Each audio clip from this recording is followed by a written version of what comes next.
जहां हरा कुछ भी नहीं तो नाम क्यों पड़ा ग्रीनलैंड? किसने दिया था ये उल्टा नाम? जिस ग्रीनलैंड के पीछे इस वक्त दुनिया का सबसे ताकतवर शख्स पागल है, वो जगह यूं ही तो नहीं होगी। अब तक हम सब कुछ जान चुके हैं कि ये खनिजों का भंडार है, लेकिन कभी आपने सोचा कि बर्फ के इस रेगिस्तान का नाम भला ग्रीनलैंड क्यों रखा गया होगा? वो भी तब जब यहाँ कुछ भी ग्रीन नहीं है, बर्फ के अलावा यहाँ कोई हरियाली नहीं है। ग्रीनलैंड पहले भी चर्चाओं में रहा है, हालांकि जैसा इस वक्त में है ऐसा बिल्कुल नहीं। ग्रीनलैंड दुनिया का सबसे बड़ा द्वीप है। यहाँ बर्फ की चट्टानें और बर्फीली जमीन है और अपने पिघलते ग्लेशियर्स की वजह से कई बार धरती के इकोसिस्टम को लेकर इसकी चर्चा होती रहती है।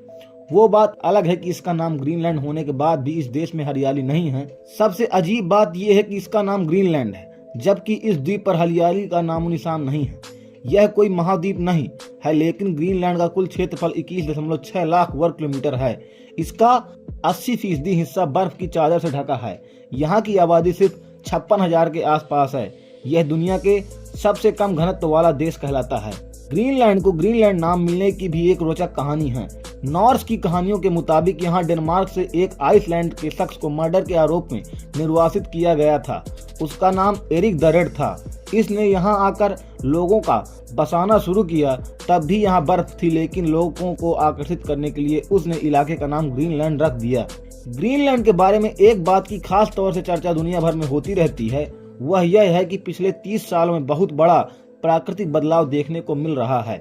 यहाँ की बर्फ की चादरें तेजी से पिघल रही हैं और यहाँ के कई इलाकों में धीरे धीरे हरियाली पनप रही है और फैल रही है। अब ग्रीनलैंड वाकई ग्रीन हो रहा है। तब भी अमेरिका की नज़र इस पर है। बर्फ के पिघलने से नए रास्ते बनेंगे और मिनरल्स से भरपूर इस जगह पर आने के लिए अमेरिका बेकरार है। ग्रीनलैंड का ज्यादातर इलाका बर्फ और ग्लेशियरों से घिरा है। ऊपर से दिखने में ये आर्कटिक देश सफेद दिखता है, फिर भी इसका नाम ग्रीनलैंड है।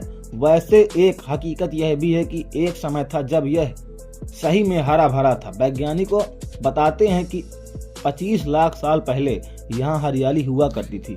ग्रीनलैंड फिलहाल स्वायत्त है और डेनमार्क का हिस्सा है। वो बात अलग है कि डोनाल्ड ट्रंप की टेढ़ी नजर इस द्वीप पर पड़ चुकी है। रोचक बात यह है कि भौगोलिक हिसाब से वह उत्तरी अमेरिका महाद्वीप का हिस्सा है, लेकिन इस विशाल द्वीप का लंबे समय से यूरोप से ज्यादा नाता रहा है। 1721 में यह डेनमार्क का उपनिवेश रहा है, लेकिन यह डेनमार्क का हिस्सा 1953 में ही बना है।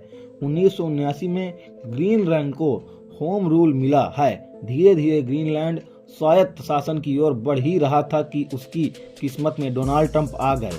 अब यहाँ की शांति और राजनीति दोनों ही उथल पुथल से भर गई है।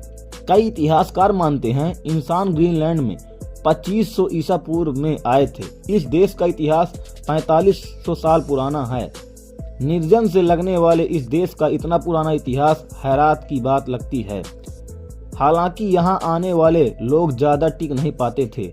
10वीं सदी में आइसलैंड से आने वाले नॉर्समैन यहाँ आकर बसे, लेकिन वे भी 15वीं सदी तक गायब हो गए। वहीं 13वीं सदी में एशिया से आए इन्यूट के वंशज आज भी यहाँ रहते हैं, जिन्होंने यहाँ की संस्कृति बनाई। इतना बड़ा द्वीप होने के बावजूद ग्रीनलैंड ऐसा देश है जहाँ सड़क नहीं है और किसी तरह का रेलवे सिस्टम नहीं है। हाँ, यहाँ कुछ छोटे शहरों के अंदर सड़कें जरूर हैं। शहरों के बीच सफर करने के लिए विमान, नावें, हेलीकॉप्टर और कुत्ता गाड़ी का इस्तेमाल होता है। ग्रीनलैंड की भौगोलिक स्थिति ऐसी है कि यहाँ 25 मई से 25 जुलाई के बीच सूर्य डूबता ही नहीं और दिन रात सूर्य को देखा जा सकता है। मिडनाइट सन को देखने के लिए दुनिया भर से लोग आते हैं।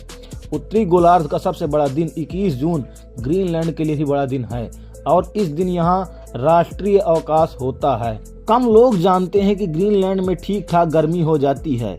यहाँ गर्मियों के दिन में अधिकतम तापमान 20 डिग्री सेल्सियस या उससे भी अधिक हो जाता है।